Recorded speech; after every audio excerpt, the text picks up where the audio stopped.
Hello students and welcome in my classroom once again. आज हम लोग जो कॉरपोरेट पर्सनालिटीज़ देख रहे हैं उसमें उनके सिद्धांत देखेंगे कि थ्योरीज ऑफ कॉरपोरेट पर्सनालिटी।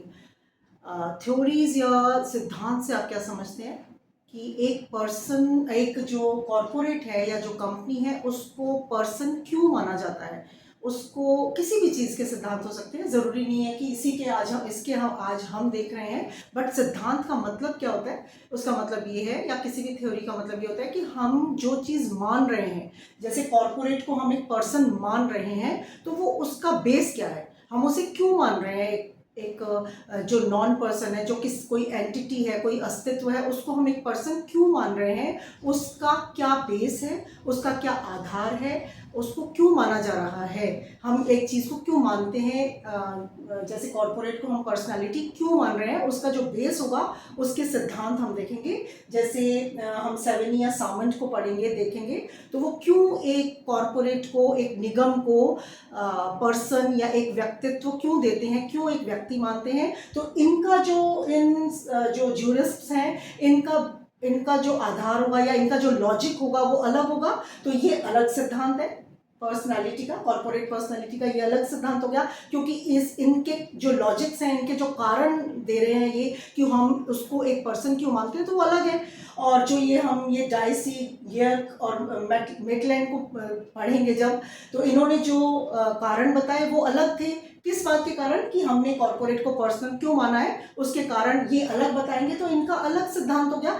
तो इसका और इन सबका भी अलग अलग सिद्धांत, अलग अलग कारण होंगे कि हम एक चीज़ जिसको आज हम पढ़ रहे हैं कॉर्पोरेट पर्सनालिटी, हम उसको पर्सन क्यों मानते हैं, तो उससे मानने का जो कारण या बेस होता है वो सिद्धांत कहलाते हैं। तो आज हम कॉर्पोरेट पर्सनालिटी के सिद्धांत देखेंगे, जो मैंने 5 हैं, इसके मैंने सारे आपको दिखाए हैं इसमें। तो फर्स्ट जो है दैट इज, जिसको हमने नाम दिया है फिक्शन थ्योरी, काल्पनिक सिद्धांत जिसको हम कहते हैं। तो जैसे नाम से ही आपको समझ में आ रहा है कि हम एक ऐसी एंटिटी को जो कि पर्सन नहीं है उसे पर्सन मानते हैं, कैसे, कल्पना से। तो सुनिए, according to this fiction theory, humans के अलावा जिसे भी पर्सन माना जाता है उसे फिक्शन के थ्रू पर्सन माना जाता है। हम किसी भी एक नॉन पर्सन को अगर पर्सन मानते हैं तो उसको कल्पना के थ्रू, कल्पना के थ्रू उसे एक व्यक्ति मानती है। तो सुनिए, इसका जो एक बेस या आधार है वो ये है कि जो विधि है वो एक एंटिटी को, एक अस्तित्व को, अगर वो अस्तित्व कुछ फॉर्मेलिटीज़ को पूरा कर देता है, तो कॉरपोरेशन, जैसे कॉरपोरेशन एक कुछ शर्तों को, कुछ फॉर्मेलिटीज़ को पूरा करता है, तो उसे लीगल, आर्टिफिशियल या मिथकीय व्यक्तित्व प्रदान कर देता है। कौन? कानून, विधि। उसको एक मिथकीय का मतलब होता है मिथक, मिथक का मतलब होता है जो रियल नहीं है। तो एक फिक्शन के थ्रू उसे, कॉरपोरेट को, एक व्यक्ति माना जाता है। तो इसका जो बेस था फिक्शन थ्योरी का, वो एक बहुत इंपॉर्टेंट केस है, सैलोमन वर्सेस सैलोमन का। तो वो मैं आपको बताती हूँ, जिस पर बेस्ड है ये फिक्शन थ्योरी।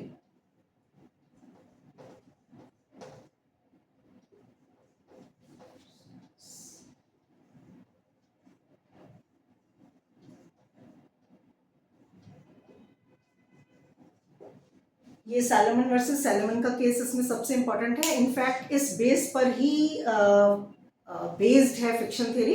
इसमें जो मिस्टर सैलोमन थे वो उन्होंने एक जूते की, शूज़ की फैक्ट्री लगाई और उस बिजनेस किया, मतलब शू की बिजनेस किया। और उस अपने शू के बिजनेस के उन्होंने एक कंपनी बनाई, सैलोमन कंपनी लिमिटेड के नाम से, और अपने बिजनेस को इस कंपनी को सेल कर दिया, बेच दिया।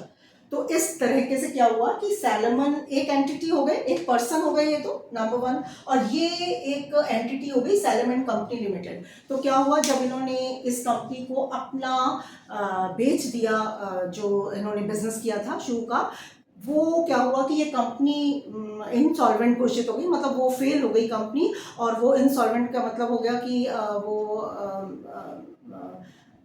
क्या बोलेंगे उसको, दिवालिया घोषित हो गई। दिवालिया घोषित हो गई तो क्या हुआ कि इस कंपनी के जो क्रेडिटर्स थे, बहुत सारे लोग मिलकर एक कंपनी बनाते हैं, तो ये जो थे सैलमन, वो भी इसके शेयर होल्डर थे। जैसे और दूसरे लोगों ने इस कंपनी में पैसा लगाया था, वैसे सबसे ज़्यादा पैसा मिस्टर सैलमन ने लगाया था। तो मिस्टर सैलमन सबसे ज़्यादा अंश के शेयर होल्डर थे, मतलब बहुत ज़्यादा पैसा, सबसे ज़्यादा पैसा इन्होंने लगाया था। और भी बहुत सारे शेयर होल्डर्स थे जिन्होंने अपना पैसा इस कंपनी में लगाया था। तो अब जब ये कंपनी इंसॉल्वेंट या दिवालिया घोषित हो गई, वाइंड अप कर दी गई, मतलब इसको लिक्विडेट हो गई, ये कंपनी बंद हो गई, तो जब उन शेयर होल्डर्स को, जो क्रेडिटर्स थे, जिन्होंने अपना पैसा लेनदार थे, जो जिन्होंने पैसा लगाया हुआ था इस कंपनी में और जिन्होंने अपना पैसा इस कंपनी से वापस मांगा, उनमें सबसे ज़्यादा मिस्टर सैलमन खुद लेनदार थे, तो क्रेडिटर खुद थे ये। तो जब इन्होंने, ये कंपनी ने सबसे ज़्यादा पैसा इनको देने लगे, तो और जो दूसरे क्रेडिटर्स थे, जो दूसरे लेनदार थे, उन्होंने कहा कि ये तो खुद ही इस कंपनी के ओनर हैं, तो ये कैसे इस अपनी ही कंपनी के ओनर भी हो सकते हैं और क्रेडिटर भी हो सकते हैं। तब कोर्ट ने ये डिसाइड किया कि जो मिस्टर सैलमन है वो अलग एंटिटी है, और जब उन्होंने अपनी बिजनेस को एक कंपनी बनाकर उसे सेल कर दिया, तो सैलमन कंपनी लिमिटेड अलग एंटिटी हो गई, वो अलग व्यक्तित्व हो गई। तो इन दोनों को आप एक नहीं मान सकते। और चूंकि सबसे ज़्यादा पैसा इन्होंने लगाया था, तो ये फर्स्ट क्रेडिटर हो गए, फर्स्ट ये मतलब सबसे ज़्यादा जो लेनदारी कंपनी से इनकी होगी, और इनको क्रेडिट या लेनदार, मतलब इनको पैसा कंपनी वापस करेगी। तो जो केस था, इसने ये कहा कि एक फिक्शन थ्योरी है, फिक्शन थ्योरी के आधार पर फैसला देते हुए इस कंपनी ने कहा था कि जो सैलमन कंपनी लिमिटेड कंपनी है एक, वो फिक्शन के आधार पर एक कंपनी है, अलग है, एक फिक्शन के आधार पर एक व्यक्तित्व अलग है, एक अलग एंटिटी है, और मिस्टर सैलमन इससे अलग हैं, और वो इस अपनी ही कंपनी से पैसा ले सकते हैं, उसके लेनदार हैं। तो फिक्शन के आधार पर आप ये कह सकते हैं कि जो कॉरपोरेट है उसको एक अलग से पर्सनालिटी दी जाती है।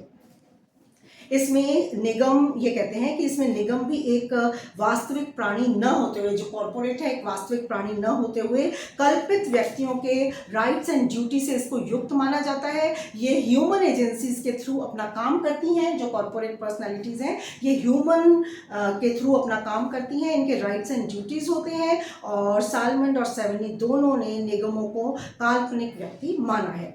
तो ये फर्स्ट आपका जो है काल्पनिक थ्योरीज के आधार पर एक कॉरपोरेट को, कंपनी को ह्यूमन माना जाता है। और सेकंड जो आपकी रियलिस्टिक थ्योरी है, यथार्थवादी सिद्धांत जिसको आप कहेंगे, ये ऑपोजिट है, फिक्शन थ्योरी से बिल्कुल उलट है। ये कहता है कि जो जैसे इन्होंने कंपनी को भी एक ह्यूमन की तरह यथार्थ माना है। ये कहते हैं कि वो कल्पना नहीं है, कल्पना से बिल्कुल उलट ये कहते हैं कि जो एक कॉरपोरेट है वो भी एक रियल व्यक्ति है। तो सुनिए, ये कहते हैं जैसे ह्यूमन एक फिजिकल ऑर्गेनिज्म है, फिजिकल ऑर्गेनिज्म बोलेंगे आप भौतिक जीव को। ये कहते हैं कि जिस प्रकार से एक कंपनी, जैसे एक व्यक्ति, हम लोग जैसे हैं नेचुरल जो पर्सन्स हैं वो एक भौतिक जीव होते हैं, एक फिजिकल ऑर्गेनिज्म होते हैं, वैसे ही कंपनी भी सोशल ऑर्गेनिज्म है, रियल है ये भी, इसको मतलब एक व्यक्ति माना है रियल में। और ये कहते हैं कि कॉरपोरेशन एक एंटिटी है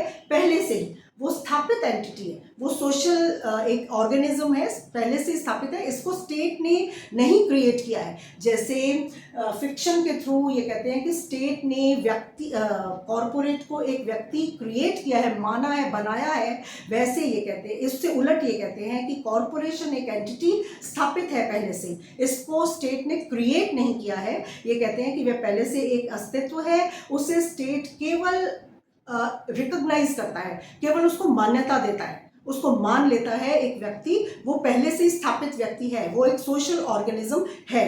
तो ये कहते हैं कि इनके फॉलोअर्स जो हैं गियर्क, डाइसी और मिटलैंड, इनके अनुसार ये कहते हैं कि जो जीव या प्राणी की तरह इसकी भी जो एक हम जैसे जीव होते हैं, जो प्राणी हैं, जो जिनमें प्राण होता है, उनको ऑर्गेनिज्म, फिजिकल ऑर्गेनिज्म बोला जाता है। तो ये कहते हैं जीव या प्राणी की तरह इसकी भी इच्छा होती है, मतलब ये जो कॉर्पोरेट है इसकी भी डिज़ायर्स होती हैं, बट फ़र्क सिर्फ इतना है कि हम लोगों की जो इंडिविजुअल्स हैं उनकी एक उनसे हमारी इंडिविजुअल की तरह एक अलग इच्छा होती है, तो इनकी कलेक्टिव डिज़ायर्स होती हैं। जो कॉर्पोरेट है उसकी भी डिज़ायर एक इंडिविजुअल की तरह होती है, डिज़ायर का मतलब होता है इच्छा, और इसकी भी इच्छा एक इंडिविजुअल की तरह, एक व्यक्ति की तरह होती है, एक प्राणी की तरह होती है, बट फ़र्क सिर्फ इतना है कि इनकी जो इच्छा है, कॉर्पोरेट की जो इच्छा है, वो कलेक्टिव डिज़ायर होती है, वो एक सामूहिक इच्छा होती है इसमें, और एक इंडिविजुअल में ये फ़र्क होता है। और ये क्या कहते हैं, ये कहते हैं कि यह वास्तविक जीव की इच्छाओं की अभिव्यक्ति है। ये जो कॉर्पोरेट है ये नेचुरल पर्सन्स की डिज़ायर का एक्सप्रेशन है।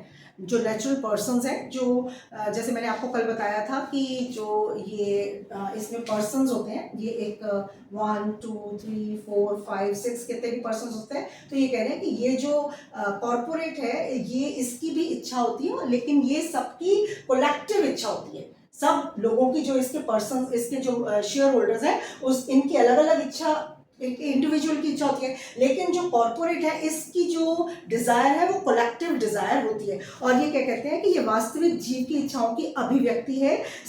नेचुरल पर्सन्स की जो डिज़ायर्स हैं, नेचुरल पर्सन्स की जो डिज़ायर्स हैं उसका ये एक्सप्रेशन है, उसका एक्सप्रेशन ये कॉर्पोरेट है। जैसे अब जो ये लोग हैं, इन्होंने कोई इच्छा की, कोई बिजनेस करने की इच्छा की और इन्होंने एक कंपनी बना दी, तो इन सबकी इंडिविजुअल्स की इच्छाओं का एक्सप्रेशन है ये कॉर्पोरेट। ये जो कॉर्पोरेट है ये इन सब इंडिविजुअल की डिज़ायर्स का एक अभिव्यक्ति है, एक्सप्रेशन है। और ये क्या कहते हैं कि ये कहते हैं स्टेट द्वारा ये मान्यता प्राप्त होता है। ये जो कॉर्पोरेट या जो इन लोगों की इच्छाएं की अभिव्यक्ति है, ये स्टेट इसको मान्यता देता है, स्टेट इसको रिकॉग्नाइज करता है। और ये कहते हैं कि ये ग्रुप ऑफ पर्सन्स हैं, ये मनुष्यों का समूह है जो कि रियल पर्सन्स जैसा है, रियल पर्सन की तरह ही ये होता है। मतलब ये कि फिक्शन थ्योरी से ऑपोजिट जो रियलिस्टिक थ्योरी है, ये इसे फिक्शन नहीं मानती, इसको रियल ही मानती है। तो ये इसको कलेक्टिव डिजायर्स का एक्सप्रेशन मानती है और इसको फिक्शन नहीं मानती, इसको एक कल्पना नहीं मानती, एक वास्तविक व्यक्ति ही मानती है। इसके बाद आ जाइए थर्ड जो है आपका कंसेशन थ्योरी, जिसको आप रियायत सिद्धांत कहेंगे। कंसेशन थ्योरी कुछ नहीं है, ये कहते हैं कि this theory resembles the fiction theory, ये फिक्शन थ्योरी की तरह ही है। ये एक कॉर्पोरेट को फिक्शन के थ्रू एक मानव मानती है। मतलब ये कहती है कि जो कॉर्पोरेट पर्सनैलिटी है ये एक कल्पना के थ्रू ही मतलब इसको एक मानव माना जाता है। लेकिन ये सिर्फ ये कहती है कि जो सुनिए, ये फिक्शन थ्योरी सही फिक्शन थ्योरी जो है उसको जो रियायत सिद्धांत है, कंसेशन थ्योरी है, इसको पूरी तरीके से सही मानती है। ये कहती है कि उसमें सिर्फ ऐड ऑन करती है, ये काल्पनिक व्यक्ति कॉर्पोरेशन को जो दिया गया है, कल्पना के थ्रू उसको एक जो पर्सन माना गया है, वो by grace of sovereign state दिया गया है। तो इसका कहने का मतलब, इनका कहने का मतलब ये है कि ये भी फिक्शन थ्योरी को मानती है, सही मानती है, लेकिन ये कहती है कि जो कल्पना या जो काल्पनिक एक उसको दिया गया है, कल्पना के थ्रू उसको एक मानव माना गया है कॉर्पोरेट को, वो by grace of sovereign state दिया गया है। तो ये सॉवरेन स्टेट की कृपा मानती है। सॉवरेन स्टेट मतलब संप्रभु राज्य जो है, उसने अपनी कृपा से कॉर्पोरेट को एक फिक्शन माना है, एक कल्पना से उसको व्यक्ति माना है। तो ये फिक्शन थ्योरी को सही मानती है, लेकिन जो फिक्शन के थ्रू इसको मानव माना गया है, एक कल्पना के थ्रू इसको एक जो प्राणी माना गया है, पर्सन माना गया है, वो by grace of state, by grace of sovereign state, या जो आपका संप्रभु राज्य है उसकी कृपा से माना गया है। तो सुनिए, ये कहते हैं कि निगमों के व्यक्तित्व को मान्यता दी गई है, स्टेट के सॉवरेन स्टेट ने कृपा करके जो निगम है उसको व्यक्तित्व को मान लिया है, उसको एक व्यक्तित्व दे दिया है। निगमों का व्यक्तित्व राज्य की कृपा या ग्रेस पर निर्भर करता है। सिर्फ स्टेट के पास पावर है कि वह किसी कॉर्पोरेट को पर्सनैलिटी दे और तब वह एक पर्सन की तरह एक्ट कर सकता है। तो ये कहते हैं कि स्टेट अपनी इच्छा अनुसार इस ग्रेस को या इस कृपा को वापस ले सकता है। तो इसका मतलब जब तक एक स्टेट की कृपा रहेगी तब तक कॉर्पोरेट को पर्सन माना जाएगा, और अगर वो अपनी ग्रेस या अपनी कृपा वापस ले लेगा स्टेट, तो तब से उस कॉर्पोरेट को पर्सन नहीं माना जाएगा। तो ये कह रहे हैं कि स्टेट जो रूल रेगुलेशन बनाए उन्हें फॉलो करना पड़ेगा उस कॉर्पोरेट को, नहीं तो वो इसे समाप्त कर देगी। तो दिस इज आपका कंसेशन थ्योरी। उसके बाद आपका है ब्रैकेट थ्योरी, जिसको आप कोष्ठक सिद्धांत कहते हैं। तो ये कहते हैं कि जो कोष्ठक या ब्रैकेट थ्योरी है उसका निर्माण करने वाले सदस्यों को एक यूनिट माना जाता है। ये कहते हैं कि जो जैसे हमने ये बनाया था, बस इसमें इतना सा आप समझ लीजिए कि जैसे मैंने इसको एक राउंड सर्कल बना दिया है, तो उन्होंने इसको एक ब्रैकेट बना दिया। उन्होंने कहा कि जो रियल काम है इसका कंपनी का, वो करते तो ये जो पर्सन्स हैं, जो शेयर होल्डर्स हैं, वही करते हैं। उनको एक यूनिट मान लिया गया और इस ब्रैकेट के थ्रू उनको एक कॉर्पोरेट का नाम दे दिया गया। तो सुनिए, ये कह रहे हैं कि जो रूल एंड जो राइट्स एंड ड्यूटीज़ हैं वो तो मेंबर्स की ही होती हैं, वो इन मेंबर्स की ही हैं, और ये मिलकर ही एक कॉर्पोरेशन का निर्माण करते हैं, एक कंपनी को बनाते हैं। जैसे मैंने आपको ये बताया, जैसे आप समझिए जैसे कोई भी कंपनी या कॉर्पोरेट लीजिए, जैसे गूगल है, जैसे गूगल, ये गूगल कॉर्पोरेशन है, तो एक कंपनी है, तो ये गूगल का इसको सिंबल या नाम दे दिया जाता है। तो वास्तविक रूप से जो शेयर होल्डर्स हैं, जो उसके मेंबर्स हैं, वही एक इसका निर्माण करते हैं, और एक कोष्ठक या एक ब्रैकेट के अंदर इनको रख दिया जाता है।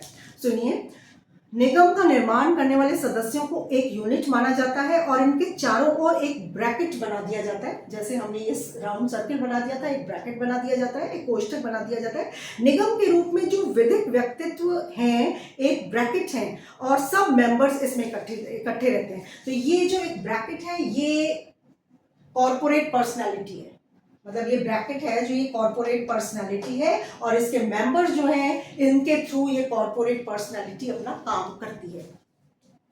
एहरिंग कहते हैं इसके ब्रैकेट थ्योरी के जो एडवोकेट इसको करते हैं, इसको प्रतिपादित किया एहरिंग ने। एहरिंग कहते हैं कि न्यायिक व्यक्ति या निगम समूह के उद्देश्यों को क्रियान्वित करने का एक सिंबल है। एक समझ में आया आपको? ये कह रहे हैं न्यायिक व्यक्ति या निगम समूह के उद्देश्यों को क्रियान्वित करने का एक सिंबल है। तो समझ में आया आपको? निगम का एक नाम रख दिया जाता है, जैसे इस कोष्ठक में जो लोग हैं इस कॉर्पोरेट को एक नाम दे दिया जाता है। जैसे मैंने अभी आपके सामने गूगल नाम लिया, तो ये कह रहे हैं कि निगम का एक नाम करके उसे कोष्ठक में या ब्रैकेट में रख दिया जाता है, उसमें सभी मेंबर्स इसमें आ जाते हैं, और एक एक इसलिए एक एक का नाम आपको नहीं पता चलता। ये कह रहे हैं कि ब्रैकेट में एक नाम दे दिया जाता है कॉर्पोरेशन को, जैसे गूगल हमने नाम दे दिया, तो इसमें जो पर्सन्स हैं, इसमें जो रियल इसके शेयर होल्डर्स हैं, उनके नाम एक एक को नाम नहीं देना पड़ता, उनके नाम को नहीं हमें जानना पड़ता। हम एक ब्रैकेट में एक कॉर्पोरेट को नाम दे देते हैं, तो एक एक का नाम हमें नहीं पहचानना पड़ता। ब्रैकेट एक पर्दे की तरह एक आवरण है, एक पर्दा है, उसे हटाने पर ही रियलिटी हमें दिखाई देती है।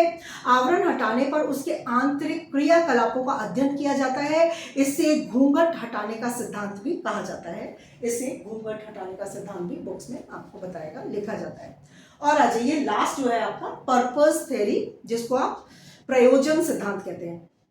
ये जर्मन ज्यूरिस्ट ब्रिन्स इसे प्रोपाउंड करते हैं, the purpose theory of corporate personality. इसको ब्रिन्स ने एडवोकेट किया है, इसको प्रतिपादित किया है। ये कहते हैं, इसके फाउंडर ब्रिन्स हैं। ये कहते हैं ये थ्योरी कृत्रिम व्यक्ति को व्यक्ति मानता ही नहीं। ये थ्योरी कहती है कि जो कृत्रिम पर्सनालिटी है उसको ये मानती नहीं है कि कृत्रिम व्यक्ति कोई होता ही नहीं है। ये कहते हैं कि लीगल पर्सनैलिटी सिर्फ ह्यूमंस की होती है, ज्यूरिस्टिक या legal persons are not persons. ये एक लीगल पर्सनैलिटी को मानते ही नहीं है। लीगल पर्सनैलिटी सिर्फ ह्यूमंस की हो सकती है, और ये किसी कृत्रिम पर्सनैलिटी को मानते ही नहीं है। ये कहते हैं ये थ्योरी कृत्रिम व्यक्ति को व्यक्ति मानती ही नहीं, व्यक्ति मनुष्य के अलावा कोई और हो नहीं सकता। ये सिद्धांत कहता है कि कृत्रिम व्यक्ति स्वामीहीन संपत्ति है। हम पहले रेस नलियस के बारे में पढ़ चुके हैं। स्वामीहीन संपत्ति, ये कह रहे हैं कि जो ये सिद्धांत कहता है कि कृत्रिम व्यक्ति रेस नलियस है,